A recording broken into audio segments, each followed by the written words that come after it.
Muito bem, bom dia. Bom dia, pessoal. O pessoal começou a entrar. Sejam todos muito bem-vindos a mais uma live aqui no Trabalho Notável. E essa live aqui da nossa série, deixa eu já deixar salvo aqui, antes que eu me esqueça, Dominando a Jurisprudência Trabalhista. Já estou deixando fixo aqui, fixando o comentário. Olha, gente, é o seguinte, esse PDF aqui dessa live, o professor Fabiano vai mandar durante a live, tá? Acabou que deu uma atrasadinha, mas a gente já está terminando de providenciar a formatação, né? Mais a formatação realmente do PDF, para que a gente possa entregar para vocês aí bonitinho, né? Bom dia para a Soraya, para o Paulo, Emanuele, Ícaro, todo mundo que vai entrando aí, sejam muito bem-vindos. E então o material dessa live, esse PDF, a gente vai mandar ele daqui a pouquinho. O professor Fabiano provavelmente vai mandar isso daqui a pouquinho para vocês nos grupos de trabalho notável. Tá? É só ficar acompanhando aí, mas a gente já vai começando para poder manter a nossa regularidade, manter aqui o nosso horário, né? Dessa live matinal aí das terças-feiras, dominando a jurisprudência trabalhista. Muito bem, o pessoal está começando a chegar, eu já vou começar aqui também a abordar os temas, tá? E aí no decorrer vocês vão receber esse material, mas vamos começando então. O primeiro tema aqui, né, Elisângela aí para a Zaida, né, o pessoal que está chegando aí, sejam muito bem-vindos aí a mais esse encontro, professor Guilherme, sejam muito bem-vindos aí a mais esse encontro aqui no Trabalho Notável. Bom, o primeiro tema que vocês vão receber aí daqui a pouquinho o PDF é o tema do prazo de ação rescisória, né? E Elisângela lembrando aí, vamos mandar aviãozinhos, é isso mesmo. Olegário, bom dia aí para todo mundo, né? Se puderem chamar os amigos aí, os colegas aí, a gente agradece. Bom, então é o seguinte, primeiro tema, né, é o tema do prazo da ação rescisória, né, mas na situação específica da prova nova. Aqui é um julgado da SDI 2 do TST, né, então, portanto, o julgado da seção, que representa o posicionamento da corte, e o julgado aqui em que se discutiu a questão do prazo para a ação rescisória. Né? A gente sabe que, em geral, o prazo da ação rescisória vai ser de 2 anos após o trânsito em julgado. Essa é a regra geral com relação a esse tema.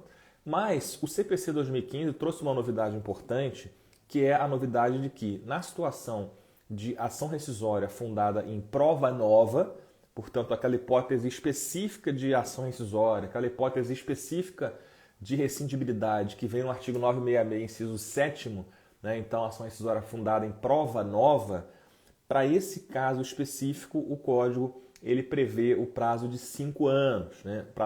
Prazo máximo de 5 anos a contar do trânsito em julgado, né? E na verdade esse prazo de 5 anos ele tem que ser conjugado com outro prazo, que é o prazo de 2 anos a partir da descoberta da prova nova. Um abraço para o Lauro aí, que esteve com a gente semana passada aí lá no Núcleo do Trabalho, além de Direito do Trabalho, do professor Guilherme Feliciano, né? O Lauro está sempre presente aí, o pessoal brinca que o Lauro é onipresente, está em todo lugar, né? Mas é isso, tá? Então, gente, o que acontece é isso. O que acontece aqui, então, são 2 prazos que têm que ser conjugados, tá? No caso de ação rescisória fundada em prova nova. Em primeiro lugar, o prazo, então, prazo máximo de 5 anos do trânsito em julgado.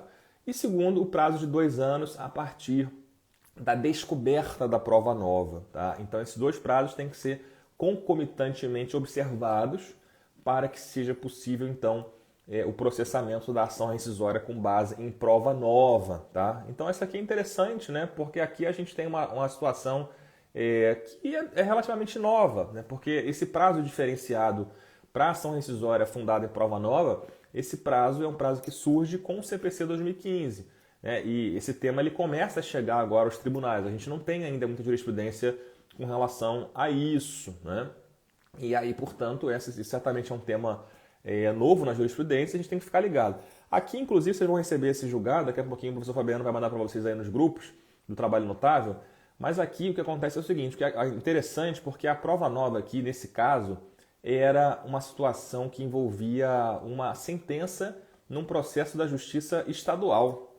Olha que interessante, né? Aqui era uma ação em que se discutia acidente de trabalho, doença ocupacional, e aí a prova nova que foi juntada na ação rescisória foi uma sentença proferida na Justiça Comum numa ação acidentária. Uma ação acidentária em face lá do INSS. Olha que situação interessante, né? Foi usada como prova nova e aí se discutiu aqui a questão do prazo, né? Qual que seria o prazo, então, para poder ajuizar aquela rescisória, né? E aí o TST, então, ele fixou esse entendimento com base no próprio texto legal de que, sendo uma decisão que transitou em julgado, a decisão que se buscava rescindir, né, se desconstituir pela rescisória, uma decisão que transitou em julgado após o CPC de 2015, né, então, portanto, transitou em julgado após lá março de 2016, que foi quando entrou em vigor o CPC de 2015, então, nesse caso, vai se aplicar já o novo prazo. Tá? Então, o prazo da ação rescisória ele vai ser aplicável àquele prazo que vai estar o prazo previsto na lei vigente quando transitar em julgado. Né? Então, a lei que vai reger, dizendo em outras palavras aqui mais claramente, a lei que vai reger o prazo da ação rescisória é a lei vigente quando transitar em julgado a decisão, né? Quando transitar em julgado a sentença. E aqui, portanto, transitou em julgado pós-CPC 2015, então, nesse caso, vai se aplicar já essa nova sistemática de prazo, né, que é a sistemática aí da ação rescisória fundada em prova nova, prazo de 5 anos do trânsito em julgado e prazo máximo de 2 anos. Aí o Luke acabou de entrar também, um abraço para o Luke, generosamente enviou um vídeo aí sobre o meu curso, né, pedi lá na nossa comunidade lá do meu curso, e aí ele teve a generosidade de mandar um vídeo muito bom, né, falando que está assistindo o curso e tal. Muito legal, obrigado aí ao Luke pela gentileza. Muito bem, tá? Então o primeiro tema aqui já passei, né? E aí o professor Fabiano, não sei se ele já mandou o PDF, imagino que talvez ainda não. Esse PDF deve estar chegando para vocês já, né? Com esses julgados todos aí. Mas vamos seguindo então para a gente não perder mais tempo. E aí, segundo julgado que eu coloquei, a situação de servidores públicos e de empregados públicos, né? Mais especificamente no nosso caso vai interessar a situação de empregados públicos e o tema de aposentadoria de empregados públicos. Coloquei alguns julgados aqui sobre esse tema, né, que são julgados bastante correlatos. Um primeiro que eu coloquei, do dia 30 de setembro, da semana passada aqui, é a situação da chamada aposentadoria compulsória do serviço público. Tá? E aqui a gente não pode confundir a aposentadoria compulsória que vem lá do serviço público, né? A aposentadoria compulsória, por exemplo, quando o servidor público completa 70 anos ou então 75 anos de idade, né? Isso se aplica para servidores de cargos públicos. E outra situação é a chamada aposentadoria compulsória dos empregados, né? Porque a gente sabe que a legislação previdenciária prevê que o empregador pode providenciar a aposentadoria do trabalhador, né? O trabalhador que complete 70 anos de idade. E aí, nesse caso, esse empregador que quando providencia essa aposentadoria, ele pode sim optar por dispensar esse empregado. Mas vejam, o entendimento que se fixou e que se firmou na jurisprudência do TST é no sentido de que a aposentadoria do trabalhador, em geral, não vai romper o contrato de trabalho, não vai extinguir o contrato de trabalho, ainda que seja a chamada aposentadoria compulsória previdenciária, né? A situação então em que o empregador providencia a aposentadoria do trabalhador porque esse empregador ele quer substituir os seus quadros, né? Ele quer simplesmente, o pessoal mandando aviãozinhos aí, obrigado Legar, Elisângela aí por mandar aviãozinhos e convidar o pessoal para essa live. Mas então, né, essa chamada aposentadoria compulsória da iniciativa privada, portanto, né, ela é uma opção do empregador que vai optar, na verdade, por dispensar o seu empregado. Ele aposenta, ele providencia a aposentadoria do seu empregado, completo 60 anos, e vai lá também e dispensa, porque ele quer renovar os seus quadros. Tá? Essa é uma situação. A outra situação é a chamada aposentadoria compulsória dos servidores públicos, que vem no artigo 40 da Constituição. Né? E aí, de acordo com a nossa Constituição, artigo 40, a gente sabe que se o servidor público completar 70 anos, e para alguns casos previstos em lei complementar 75 anos, é o caso dos magistrados, por exemplo, e membros do Ministério Público, né, eles vão se aposentar compulsoriamente com 75 anos. É chamada expulsória, né, que alguns brincam chamando de expulsória. Isso é uma linguagem coloquial, brincadeira, claro, mas chamam de expulsória porque o cara completou aquela idade, ele automaticamente vai ser expulso, né, ele vai ser aposentado compulsoriamente. É isso que diz o dispositivo da Constituição. E a discussão, né, é se esse dispositivo, então, da aposentadoria compulsória dos servidores públicos, a expulsória, portanto, se isso se aplica também no caso de empregados públicos. E aí, sejam empregados públicos da administração pública direta, autárquica, fundacional, ou também de empresas estatais. Tá? Um empregado público, por exemplo, de uma empresa pública ou de uma sociedade de economia mista. Essa que é a discussão que existe aqui. Né? E aí o TST fala o seguinte, essa situação, essa hipótese de aposentadoria compulsória, expulsória, entre aspas, né? Então, que se aplica para os servidores públicos em geral, não vai se aplicar para os empregados públicos. Né? Os empregados públicos eles vão estar regidos pela legislação trabalhista, legislação previdenciária e trabalhista privada, e, portanto, não vai se aplicar para eles o artigo 40 da Constituição nesse aspecto aí da aposentadoria compulsória ou expulsória. Né? Então, portanto, se for um empregado público, né, ainda que ele complete 70 anos ou 75 anos de idade, esse empregado público, ele vai, em princípio, o contrato dele vai continuar vigente. A menos que esse próprio empregado peça demissão, né, peça para se desligar, ou então o empregador opte por dispensá-lo.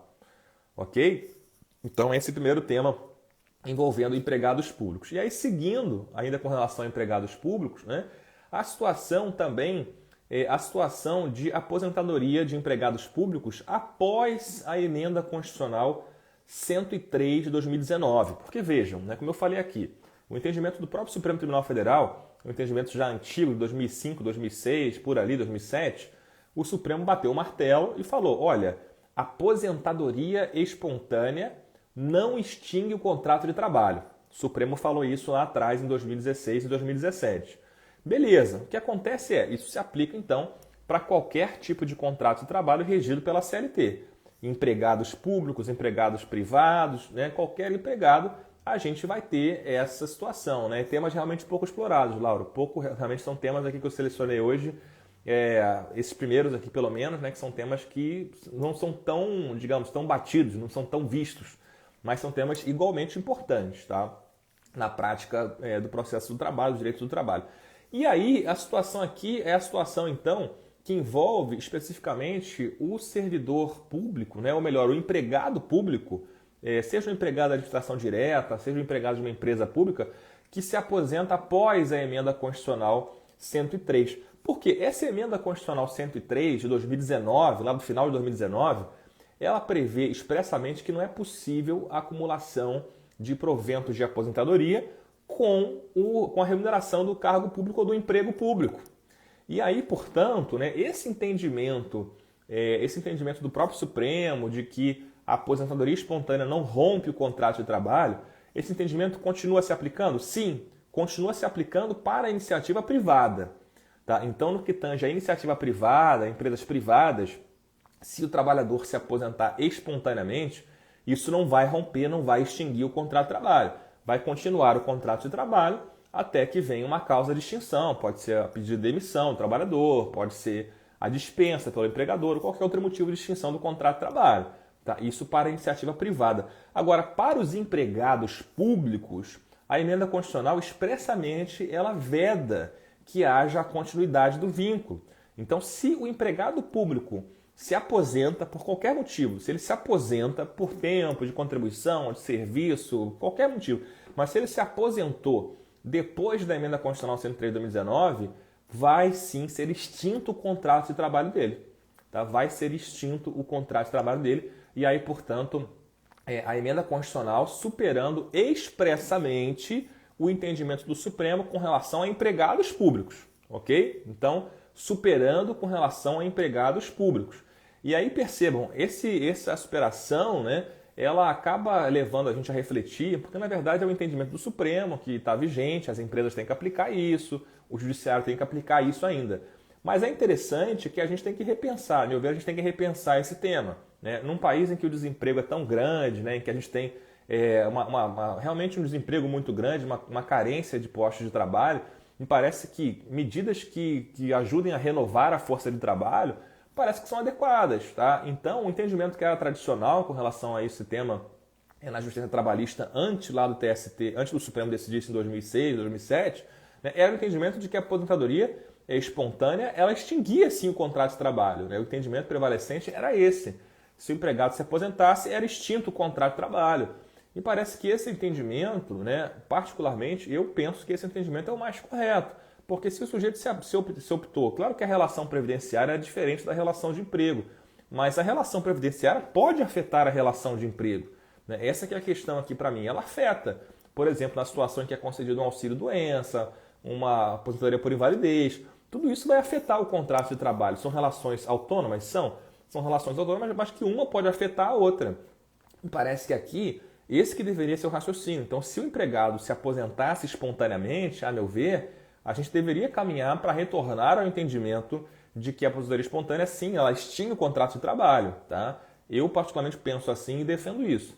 Né? Mas, volto a dizer, com relação a empregados privados, o Supremo já entendeu e o entendimento continua valendo, de que a aposentadoria espontânea, por si só, não vai extinguir o contrato de trabalho. Ok? Então, esse entendimento ainda se aplica, mas com relação a empregados públicos, a Emenda Constitucional 103 de 2019, ela supera esse entendimento. Tá? Então, supera esse entendimento, então, portanto, talvez já, digamos assim, prenunciando que futuramente a gente pode ter a superação desse entendimento também no que toca aos empregados privados. Tá? Mas aí a gente está apenas prevendo o que vai acontecer aqui no futuro, talvez, né? Mas, enfim, fica aqui esse registro de que com empregados públicos, com relação a empregados públicos, portanto, né, a aposentadoria espontânea, sim, ela vai extinguir o contrato de trabalho. Tá? Não sei se o professor Fabiano já enviou o PDF nos grupos, mas se não enviou ainda, vocês já estão recebendo. Estava só terminando de formatar e já ia enviar para vocês aí. Tá? Então, fiquem atentos aí nos grupos de Trabalho Notável, que deve estar chegando para vocês esse PDF aí. Bom dia para o Fred, que acabou de chegar. Seja muito bem-vindo, meu amigo Fred, aí de Recife. Vamos lá. Terceiro ponto, então, aqui da nossa live. Né? É uma situação, essa aqui já é bem mais comum, tá? É bem mais debatida também, e acontece muito nos processos, que é a situação da juntada de documentos após o término da instrução, né? Ou até durante a instrução. Né? E aí perceba o seguinte, existe toda uma discussão com relação a isso. Será que é possível juntar novos documentos, seja o reclamante, seja a reclamada?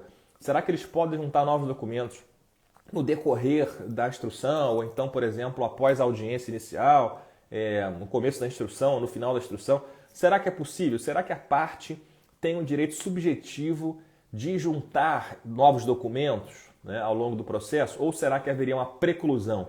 Ou seja, o reclamante deveria juntar os documentos com a inicial e o reclamado deveria juntar os documentos com a defesa. Esse tema é um velho conhecido, é um tema que aparece nos processos, né? É um tema que vira e mexe se discute isso e existe uma certa, digamos assim, uma certa dispersão da jurisprudência com relação a esse tema. Né? O que acontece aqui é o seguinte, tá? Aqui o julgado que eu trouxe para vocês vão ver no PDF depois, é a situação da segunda turma do TST. Né? E a segunda turma do TST ela decidiu o seguinte, é possível a juntada de documentos para fim de prova até o encerramento da instrução processual, desde que seja observado o contraditório e a ampla defesa. Né? O que acontece aqui é o seguinte, eu vou até tentar abrir aqui o dispositivo do CPC, né? Eu não estou com ele aqui, mas tem um artigo do CPC que trata dessa questão, né? Que trata da questão que envolve a juntada de novos documentos. Né? Deixa eu tentar localizar aqui, meu computador ele não está muito bom, deixa eu ver se eu consigo achar aqui, eu acho que é o 434, deixa eu ver se é isso aqui, que fala da juntada dos novos documentos, né, no curso do processo. E aí, em suma, né, enquanto eu vou localizando aqui, eu acho que é o 434, deixa eu ver aqui se é esse. Exatamente. Esse aqui, na verdade, o 434 CPC, ele é parecido com a CLT, né, ele fala, portanto, que incumbe a parte instruir a petição inicial, contestação, com os documentos destinados a provar suas alegações. Né?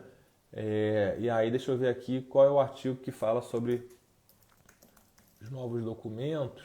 Cadê? Porque eu não estou conseguindo localizar aqui nesse momento aqui. Mas, enfim, o que o dispositivo fala é o seguinte. O dispositivo, né, do CPC, o que ele prevê basicamente é que deve se observar a questão da boa-fé. Tá? Então, realmente, o que a gente tem é que, como regra, os documentos devem ser juntados com a inicial e com a defesa, sob pena de preclusão. Mas o que pode acontecer, sim, o Luque lembra aqui muito bem, esse entendimento ele pode dar margem, sim, algumas vezes, a atitudes ardilosas das partes, surpresa. Então a parte guarda um documento na manga, né, para poder sacar esse documento no momento em que a outra parte não tenha mais condições de se manifestar, não tenha mais condições de se opor àquele documento e produzir contraprovas. Né? Então, certamente, esse comportamento de juntada de documentos após a instrução, por exemplo, ele pode, perceba, não estou falando que ele vai, Eu estou falando que ele pode, eventualmente, em alguns casos, sim, dar margem a manobras ardilosas, como o Luke falou, a guarda de trunfo, como fala aqui Elisângela. É justamente isso, né? E aí, portanto, a regulamentação então que o nosso código traz, não achei aqui o dispositivo, mas se alguém achar pode colocar aí para nós, mas o código, eu não lembro de cabeça o número do artigo, mas o dispositivo, o que ele prevê, em suma, é o seguinte, olha só, é até possível que a parte junte novos documentos após a inicial, após a defesa, em algumas situações específicas. É o artigo 435. A 435, pronto, o Rodrigo Sá mandou. Muito obrigado, Rodrigo, aí pela envio do dispositivo. Mas o dispositivo que o Rodrigo está mandando, basicamente o que ele fala é o seguinte, se for um documento que pretende fazer prova, esse documento vai se destinar a fazer prova de um fato posterior, né? Um fato ocorrido posteriormente, como diz aqui o dispositivo, né? Então, um fato que aconteceu depois daquele momento da inicial da defesa. Claro, se o fato é um fato superveniente, é claro que pode ser provado por um documento, uma prova superveniente. Tá? Então, uma primeira exceção seria essa, seria um fato superveniente à contestação e superveniente à inicial. Beleza, primeiro ponto seria esse. Segundo ponto, ainda que não seja um fato superveniente, um fato posterior, pode ser até um fato anterior, pode ser até um fato, por exemplo, que já aconteceu antes da inicial, um fato que já aconteceu antes da defesa, mas é um fato, enfim, e o documento já existia antes da inicial e antes da defesa. Mas mesmo sendo um documento que já existia antes da inicial e da defesa, é um documento ao qual a parte não teve acesso. Tá? A parte, portanto, não teve acesso, ou a parte desconhecia aquele documento. Né? O professor Fabiano acaba de enviar aqui o PDF aqui, então você deve estar recebendo então, nos grupos também do Trabalho Notável o PDF dessa live. Tá? Estamos no tema número 3. O tema número 3 aqui deve ter chegado para vocês agora, ou deve estar chegando nesse momento para vocês o PDF. Muito bem, então é isso. Ainda que o documento seja um documento que já existia, às vezes a parte não teve acesso ou a parte não conhecia. Né? E esse desconhecimento desse documento, o desconhecimento, ou então o fato da parte não acessar, não ter como acessar o documento, tem que ser avaliado de acordo com a boa-fé. De acordo com a boa-fé. Ou seja, será que era razoável naquele contexto que a parte já conhecesse aquele documento, que a parte já tivesse juntado aquele documento?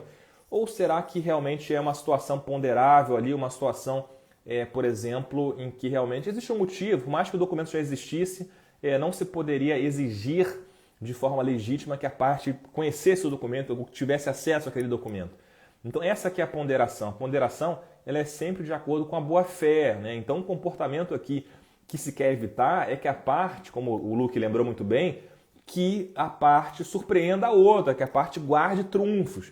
Então, se for a situação de guarda de trunfos, a situação em que o documento já existia, a parte já tinha o documento, mas a parte maliciosamente guarda aquele documento para juntar posteriormente, isso não vai ser admitido. Né? É isso que vai se aplicar, né? Esse entendimento que vai se aplicar. Então, acaba sendo uma situação um pouco casuística, que vai ser vista no caso concreto. Né? O juiz vai ter que ponderar, então, se existe um motivo justificável pelo qual aquela parte não juntou o documento. Se isso vai prejudicar a instrução também, porque às vezes a parte junta o documento, digamos assim, após a contestação ou após a inicial, mas no momento em que simplesmente a audiência de instrução ainda vai acontecer, a parte vai ter prazo para se manifestar.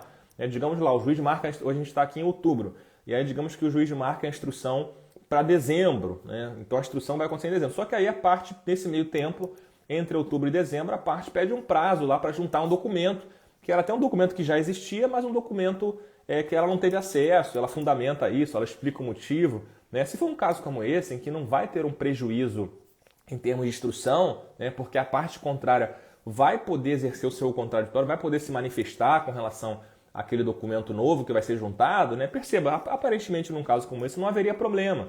Então é muito comum, às vezes, quando chega na audiência inicial, e aí o juiz fraciona, né? O juiz marca uma audiência de instrução posteriormente. E aí, entre uma coisa e outra, né? Perceba, a petição inicial já foi recebida, a contestação já foi recebida, e aí o juiz vai fracionar. Quando o juiz fraciona, uma das partes, reclamante ou reclamado, pede para juntar um documento que não foi juntado, por exemplo. Perceba, numa situação como essa, em que a audiência já vai ser fracionada, já vai se marcar uma outra audiência, né? E a outra parte vai ter prazo para se manifestar, a princípio não haveria problema para que se admitisse a juntada de um documento novo. Né? E me parece que aqui É esse o caso que o TST apreciou, tá? Estamos no tópico 3 do PDF, para quem já recebeu o PDF aí, tópico 3. Me parece que essa aqui é a situação aqui, né? Uma situação em que a audiência foi fracionada, né? Uma situação em que a instrução está acontecendo, vai acontecer, e aí a parte junta um documento novo, né? E aí mais um argumento que o professor Guilherme lembra aqui, que a audiência no processo de trabalho é una, né? E, portanto, a produção de prova poderia acontecer até o final da instrução, né? O TST nesse julgado ele foi nesse sentido. Ele foi nesse sentido, né? Ele foi nesse sentido de que justamente até o final da instrução seria possível, né? Até o final da instrução, às vezes é um pouco complicado, né? Porque muitas vezes você vai ter já o depoimento da testemunha, das partes, depoimento pessoal, vai acontecer toda a instrução e aí no final a parte quer juntar um documento. Ora, às vezes acontece, muitas vezes acontece que a própria instrução, né? Na instrução, alguém se refere a um documento que não está nos autos. Uma testemunha se refere a um documento, uma parte se refere a um documento que não está nos autos, né? A carteira de trabalho da testemunha, ou qualquer documento, sei lá, um documento que seja importante, que foi referenciado esse documento na instrução. E aí, certamente, se for um caso como esse, né, em que o documento, a menção ao documento surge na própria instrução, me parece que sim, que vai ter que ser definido um prazo, se for o caso, se for um documento importante realmente, um prazo para que a parte interessada junte o documento e para que a outra parte possa se manifestar com relação àquele documento. Parece que é isso, parece que esse que vai ser o raciocínio. Agora, se for uma situação de um documento que era um documento já digamos assim, já conhecido, um documento que não foi referido na instrução, um documento que as partes já mencionaram antes, né? Me parece que nesse caso haveria sim uma preclusão em princípio, né? A não ser que seja uma força maior, a não ser que seja um motivo realmente muito justificável que simplesmente que permita essa juntada extemporânea, tá? Mas esse é um tema muito rico, né? Esse é um tema muito rico e que eu poderia ficar falando sobre ele aqui talvez uma hora. A gente poderia marcar uma live, vou até falar com o Fabiano isso, com o professor Fabiano, para a gente marcar talvez aqui uma outra live no futuro. Esse é um tema muito interessante de audiência, que acontece, né? Que acontece bastante e a gente poderia falar muito sobre isso, né? E aí, por exemplo, aqui, né, teve mais perguntas aqui, enfim, que acabaram passando, né, se esse documento novo do Fred, esse documento novo seria para ser apresentado em ação rescisória, já que não tinha acesso, né? Se for um documento realmente ao qual a parte não tinha acesso, até poderia ser talvez o caso de rescindibilidade. E aí, até Fred, muito bem lembrado, porque até seria mais um argumento, né? Porque percebam, se é um documento novo que vai autorizar inclusive uma ação rescisória, ou seja, após a coisa julgada vai ser possível desconstituir a coisa julgada com base naquele documento novo, me parece que com muito mais razão, né, esse documento tem que ser aceito no primeiro grau, antes da sentença, né? Se a alegação de um documento que pode modificar o resultado do julgamento, por exemplo, e esse documento é um documento novo para fins de ação rescisória, parece que o juiz tem que aceitar o documento sim. Por quê? Porque se o juiz não aceita o documento, ele vai proferir uma sentença que vai ser uma sentença rescindível. Vai ser uma sentença que possivelmente ela vai ser objeto de ação rescisória depois e vai ser desconstituída. Tema prático, realmente. O Olegário, Elisângela lembrando aí, tema muito prático, né? Um tema que acontece e é um tema que tem muita nuance, tá? Eu trouxe aqui para despertar o nosso interesse e é um tema que a gente pode talvez aí combinar uma aula, um trabalho notável, enfim, uma live aí para falar sobre esse tema, porque dá para falar 1 hora ou 2 horas sobre esse tema aí. Pergunta do Fernando Cordeiro. Qual pergunta foi? Deixa eu tentar localizar aqui.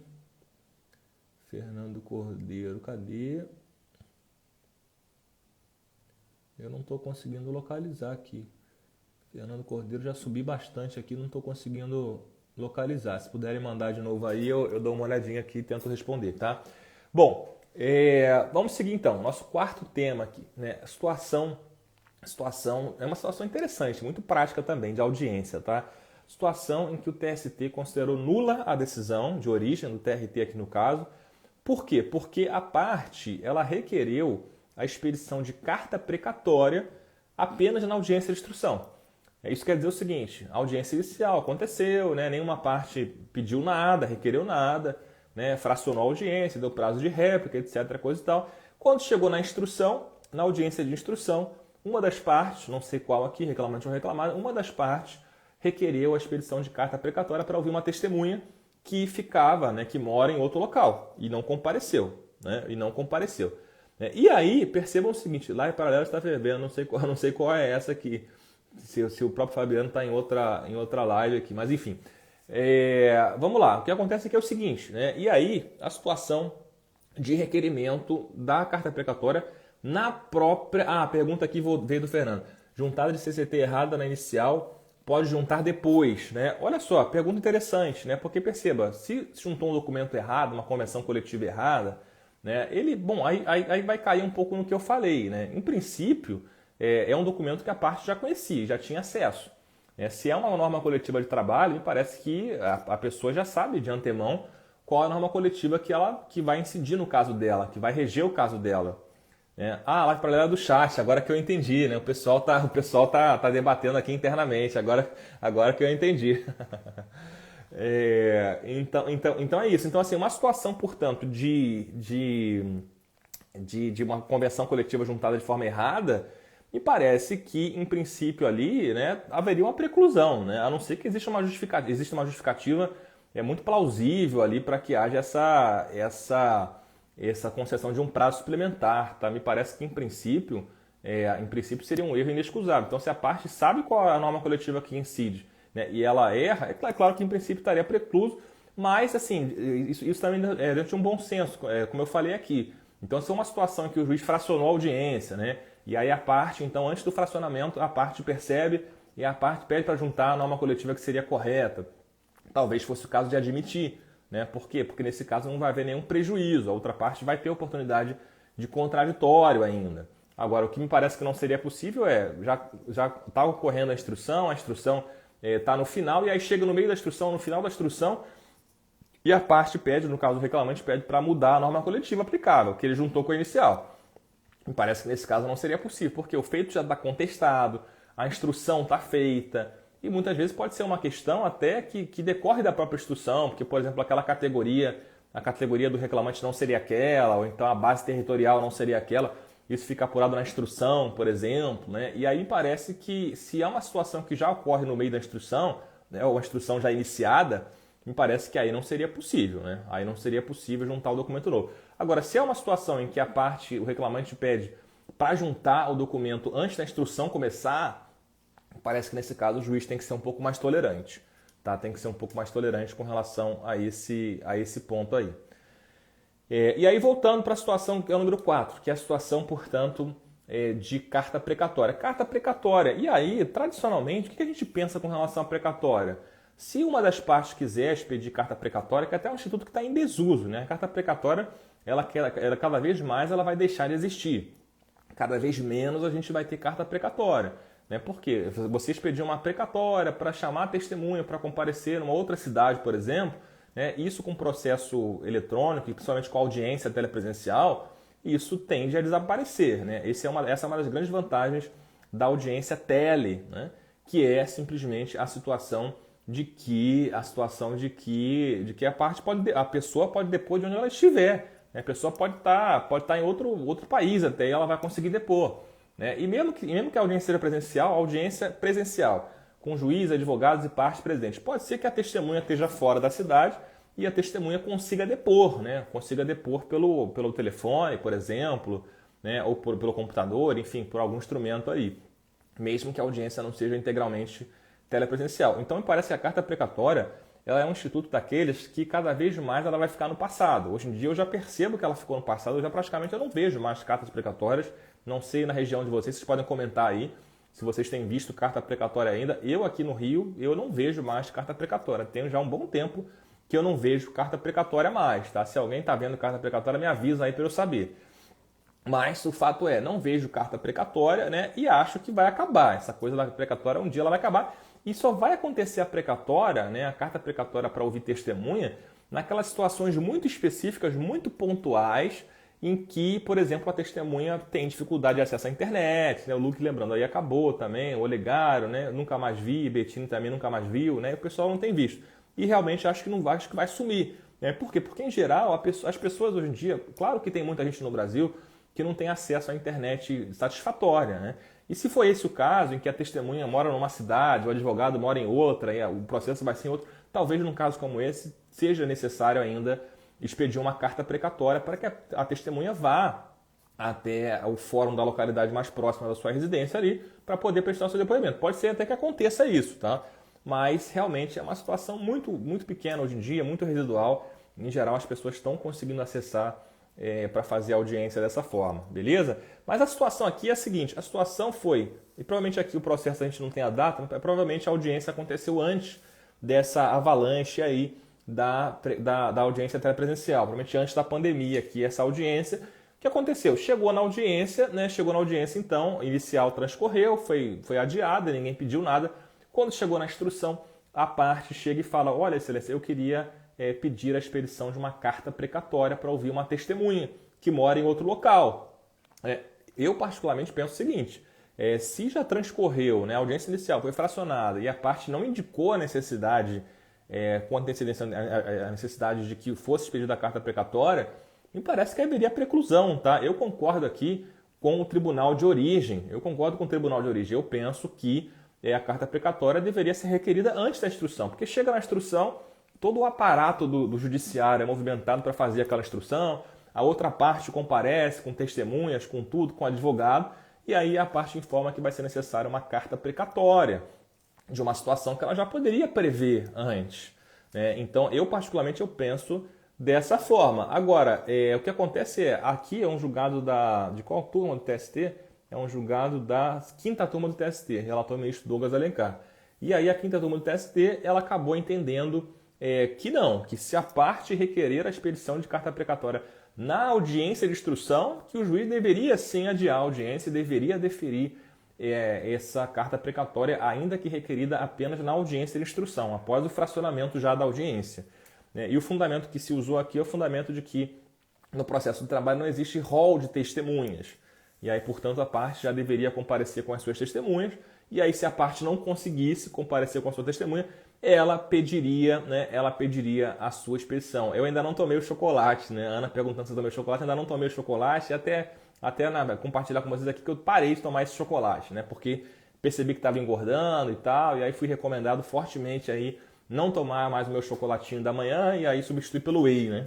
Tô tomando whey para tentar ver se eu recupero a minha forma aí, porque realmente deu uma engordadinha aí nesses últimos 3 meses aí, tô um pouco mais cheinho, né? Mas a gente vai recuperar até o final do ano aí, se Deus quiser, eu já botar no meu peso. Tô até com o rosto mais cheinho, né? Não sei se vocês percebem, tô com o rosto um pouco mais bolachudo, já é sinal que eu engordei. Mas vou conseguir perder, se Deus quiser aí, já voltei a correr, já tô voltando a malhar, então vai dar certo. Mas muito bem, voltando aqui para a situação, né? A situação aqui da precatória, né? O que fala é isso, né? Então, assim, o TST ele falou, olha, meu amigo, então se a parte chegar na audiência de instrução e requerer a precatória, o juiz deve deferir, né? Eu acho que isso acaba sendo uma situação que gera uma deseconomia do processo, né? Porque você vai perder uma instrução, você vai perder projeto de verão, é isso mesmo. Né? Você acaba perdendo ali a oportunidade, porque as partes vão comparecer, geralmente o juiz designa uma pauta para isso, né? Um dia, né? As pautas elas estão cada vez mais, eu não sei na cidade, na região de vocês, mas para mim aqui no Rio, a gente vê que as pautas estão muito longas, estão crescendo, a quantidade de processo é muito grande, o déficit de juízes é muito grande, né? A gente tem uma carência aqui na primeira região muito grande de juízes, são mais de 50 vagas, né? E os juízes já se sentem aqui no Rio, por exemplo, eu sei que isso acontece também em outros locais, mas no Rio isso é muito marcante, né? A gente já nota uma carência muito grande, os juízes se sentem muito assoberbados, né? A quantidade de processo aumentou muito, é muita instrução, é muito volume de processo, né? E aí perceba, a gente separa todo o tempo para isso, e aí simplesmente a parte vai anular a sentença porque requereu a precatória na instrução e o juiz não deferiu. Eu particularmente discordo do TST aqui, mas o TST definiu, enfim, a gente respeita, claro, sempre a decisão. É uma decisão da turma do TST, não é uma decisão vinculante, não é uma decisão da sessão, então não representa a posição da corte como um todo, é uma decisão turmária que a gente pode discutir, pode debater, beleza? Seguindo em frente aqui para a gente poder concluir, né? Há tempo, porque daqui a pouquinho eu tenho audiência também, eu tenho que terminar isso aqui daqui a pouquinho, a gente não pode alongar também tanto, né? Até gostaria de ficar até 9 da manhã aqui, mas está muito gostosa a live, mas a gente tem que encerrar. Vamos lá, próximo tema aqui, o tema 5, trabalho aos domingos. Esse aqui é interessante porque é o seguinte, aquela lei 10.101 de 2000, que é uma lei que trata inclusive da PLR, participação nos lucros e resultados, essa lei ela estabelece que para o comércio, para os empregados no comércio, o repouso semanal remunerado ele deve recair aos domingos pelo menos uma vez a cada 3 semanas. né, uma vez a cada 3 semanas. Então, para os comerciários, o repouso semanal remunerado deve recair aos domingos. Batemos 105, é isso mesmo, Laura. Obrigado pelo pessoal que convidou aí, que chamou a galera para participar da live. Mas é isso, repouso semanal, então, no comércio deve recair a cada 3 semanas, pelo menos uma vez no domingo. É isso que fala a legislação. Tem uma outra portaria que está aqui também, né, aqui no nosso PDF, né, que é a portaria 509 de 67 do Ministério do Trabalho e portaria 417 de 66, né, que é uma outra portaria que prevê, olha, se for em outra atividade, em qualquer atividade, o repouso semanal deveria recair aos domingos em cada 7 semanas. Né? Então seria uma regra geral, em cada 7 semanas, pelo menos um repouso aos domingos, né? E no comércio especificamente, um domingo a cada 3 semanas. Né? Então 7 semanas para os empregados em geral e 3 semanas para os empregados no comércio. Né? Essa que é a situação aqui. O que acontece aqui é o seguinte, o que acontece o TST ele tem estendido, ele tem feito uma interpretação analógica, eu poderia dizer, ou até ampliativa, dessa lei 10.101 de 2000. E o TST tem estendido, portanto, a aplicação do repouso semanal aos domingos a cada 3 semanas para outras categorias. Tá? Aqui no exemplo aqui do julgado, é uma situação de um julgado que se referia ao setor de bares, hotéis e restaurantes. Tá? Essa que era a situação aqui. Portanto, bares, hotéis e restaurantes, isso, claro, não é comércio. Né? Não é comércio, isso é um outro ramo da atividade econômica. E aí o TST entendeu, né? Isso foi uma ação coletiva, no mandado de segurança, aqui, enfim, em que se discutia isso. O TST entendeu aqui, foi decisão da segunda turma, relator ministro Sérgio Pinto Martins, né? Decisão do ministro Sérgio Pinto Martins, que foi recentemente ao TST, é muito conhecido de todos nós aqui, pelo seu trabalho acadêmico, né? Pela sua produção acadêmica, literária, né? Um cara muito estudioso, sempre foi, né? Já há muitos anos se destacava e está no TST lá com muito mérito, né? Realmente merecidamente está no TST. Decisão do ministro relator, então, Sérgio Pinto Martins, e aqui aplicando uma tendência do TST no sentido de que essa obrigatoriedade do repouso semanal recair aos domingos a cada 3 semanas vai ser estendida para outras categorias. E aqui foi um exemplo. Tá? Aqui foi um exemplo que aconteceu isso. Aí o Fernando perguntou, quando altera essa folga que era no sábado para o domingo, por exemplo, vai passar o prazo da folga? Sim.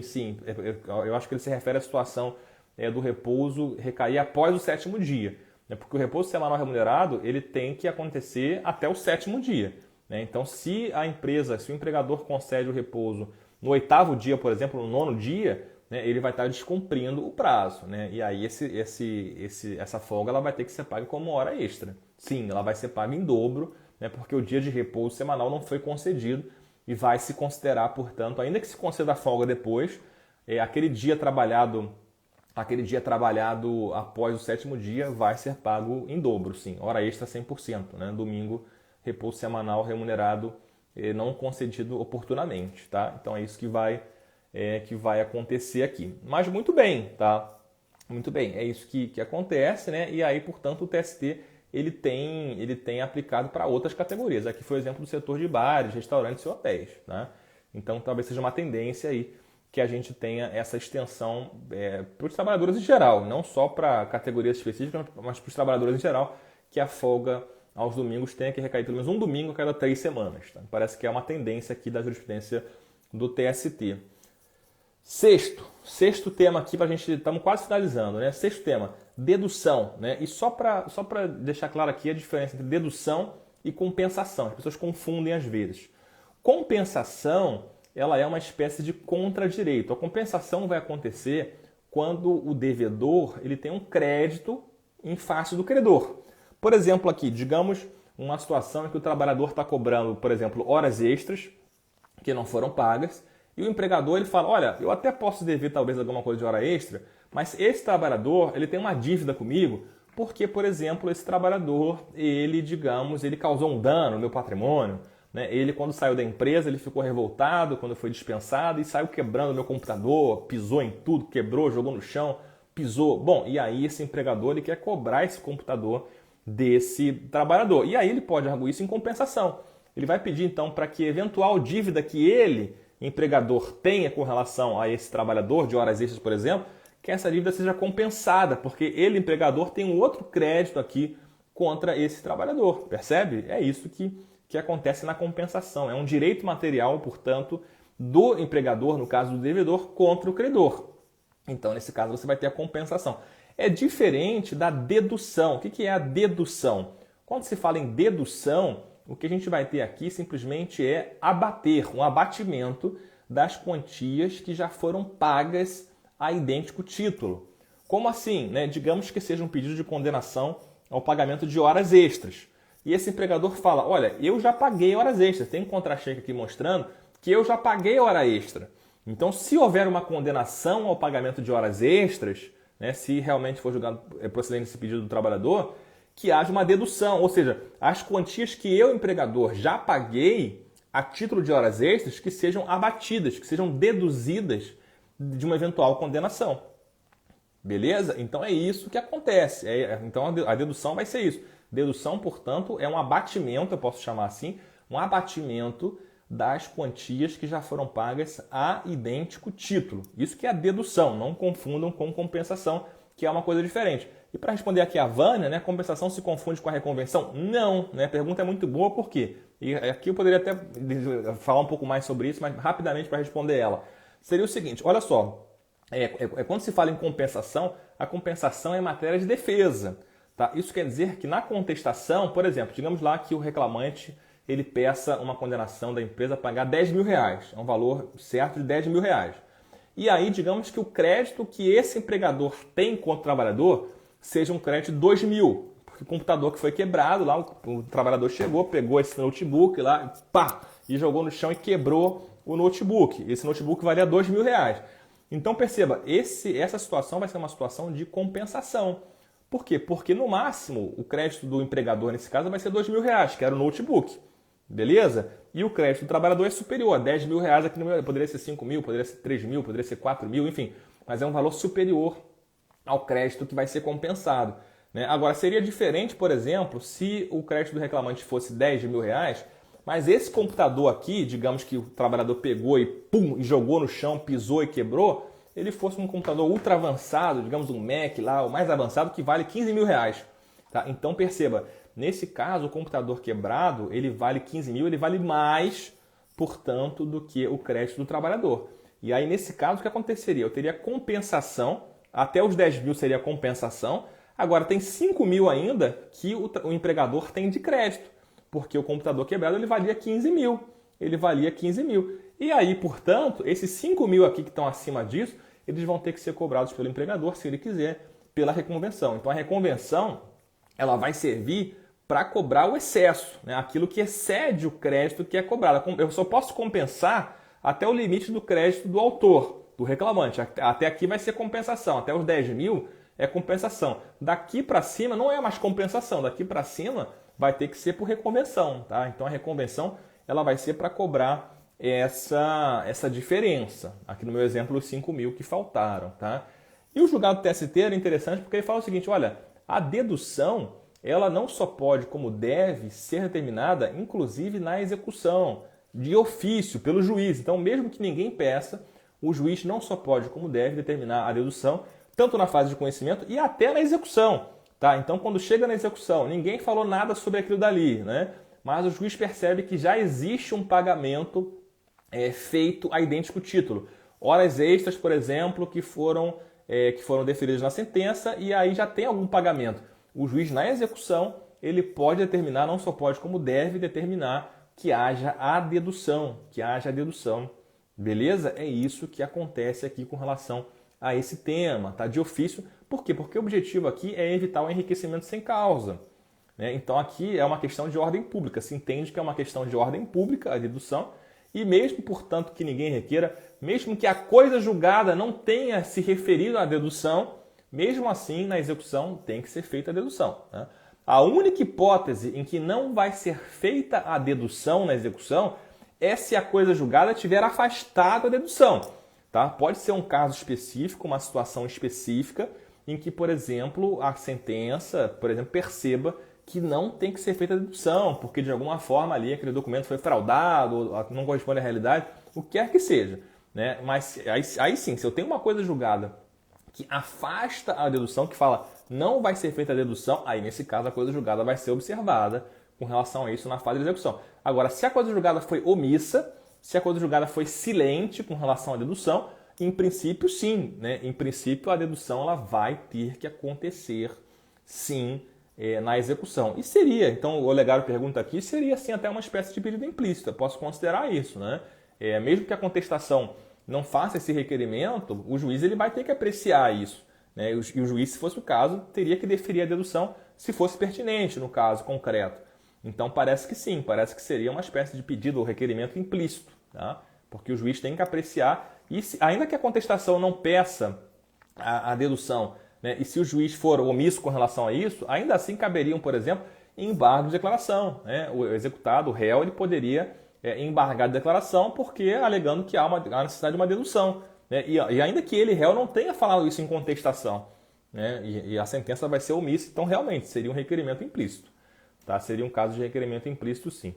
E para a gente fechar, o último tema aqui, tema 7 do PDF para quem está acompanhando, é a situação específica do contrato de transporte de cargas. E aí pode ser todo tipo de carga. Pode ser carga, por exemplo, envolvendo carga de alimentos, carga, por exemplo, de produtos, enfim, de algum produto eletrônico, né? Ou transporte de alguma outra mercadoria, o que quer que seja.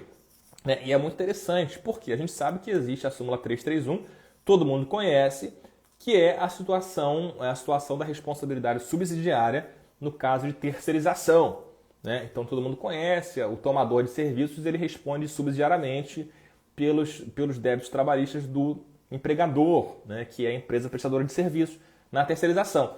O que acontece é, o TST, então, né? Aqui eu coloquei um julgado da 5ª turma, mas a gente tem precedentes aqui, inclusive da seção, inclusive de outras turmas também, né? É um entendimento que parece bem consolidado no TST, no sentido de que o contrato de transporte de cargas não é uma terceirização.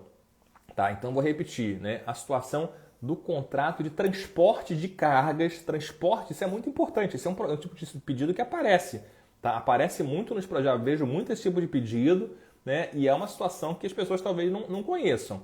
Então esse é um tema importante, é um tema que a gente tem que conhecer. O TST, portanto, volto a dizer, ele tem um entendimento bastante consolidado, eu posso chamar assim, eu posso dizer isso. Então o TST tem um entendimento muito consolidado no sentido de que contrato de prestação, ou melhor, contrato de transporte de cargas não é um contrato de prestação de serviços. E, portanto, não é um contrato que vai ensejar a aplicação da súmula 331 TST. Ou seja, a empresa transportadora de cargas, né, por exemplo, ela não vai ser responsável subsidiária. Ou então, na verdade, seria o contrário. Né? Digamos lá que a empresa transportadora ela entrega um produto, sei lá, garrafas amarelas que foram produzidas pela empresa X. Né? E aí, portanto, o empregado dessa empresa transportadora, o motorista, o ajudante de caminhão, ele quer responsabilizar o seu empregador e quer a responsabilidade subsidiária da empresa que produz garrafa. Porque aquela empresa ela só trabalha entregando garrafa dessa empresa X. Né? A única carga que ela transporta é essa, o trabalhador só transportava a garrafa daquela empresa dali. Né? Só fazia isso. Né? E aí perceba, alguém poderia pensar, olha, essa empresa que produz garrafa, então, ela seria responsável subsidiária. Né? Por quê? Porque ela está se aproveitando de um serviço prestado pela transportadora de carga, que é o serviço de transporte. Né? Alguém poderia pensar isso. Agora, o TST afasta esse entendimento. Então, de acordo com o TST, o que acontece é, esse contrato, então, de transporte de cargas, né, ele não vai gerar responsabilidade subsidiária da suposta tomadora, né, porque é um contrato comercial que não é prestação de serviços. Né? A gente pode criticar, a gente pode não concordar com isso, né, mas é o entendimento do TST, das turmas, das seções. Então, volto a dizer, transporte de cargas não é terceirização na visão do TST. Isso significa que o empregado dessa empresa transportadora ele não pode pedir a responsabilidade subsidiária da empresa que tem os produtos transportados. Tá? Essa é a visão do Tribunal Superior do Trabalho. Né? E aí o Rodrigo Sá pergunta, hipoteticamente, o caso de uma empresa que fornece alimentação, serviço específico, o TST também entende também no mesmo sentido. Serviço de alimentação, fornecimento de alimentação, o TST entende também que não é prestação de serviços. Tá? Então, se a empresa compra comida, compra quentinha, por exemplo, para fornecer para os seus empregados, né, isso não vai gerar responsabilidade subsidiária. Tá? Ela está comprando, né, ela está comprando serviço, e aí o empregado dessa empresa que fabrica a quentinha, que produz a quentinha, que cozinha aquela comida, o cozinheiro, por exemplo, ou outro empregado que trabalha nessa empresa de refeição, né, esse empregado não pode pedir responsabilidade subsidiária dessa empresa que compra a quentinha, né, porque não seria a prestação de serviço, seria o fornecimento de uma mercadoria, no caso da comida, que vai ser fornecida. Né? E aí, se uma transportadora contrata outra transportadora, aí me parece que já seria uma situação de terceirização. Né? Se eu tenho uma transportadora que contrata uma outra transportadora, me parece que ela está terceirizando até a sua atividade fim, que é algo válido. Né? A gente sabe que o Supremo decidiu, a reforma trouxe, que é possível a terceirização da atividade fim, não há nenhum problema com isso. Mas aí, nesse caso, me parece que vai haver sim a responsabilidade subsidiária, porque aí me parece que seria assim uma terceirização, tá? Mas é isso, minha gente, tá na nossa hora aqui, né? Muito obrigado a todos, batemos aí 100 pessoas aí ao vivo, né? Uma média aí de 100, 90, 95, 100 pessoas ao vivo simultaneamente. Muito obrigado aí pelo carinho de vocês, pela participação, pelas perguntas, né, que vocês enviaram. Grande prazer, o PDF já foi para os grupos de Trabalho Notável então, e vou me despedir por aqui, porque o dia vai começar também aqui de audiências, né? Então a gente tem que seguir em frente aqui. Mas é isso. Então, prazerzão. Semana que vem a gente volta nesse mesmo bate-horário, nesse mesmo bate-local. Então, terça-feira, 7 horas aqui no Trabalho Notável, a gente vai estar aqui. Tá bom? Beijão a todos aí e até semana que vem.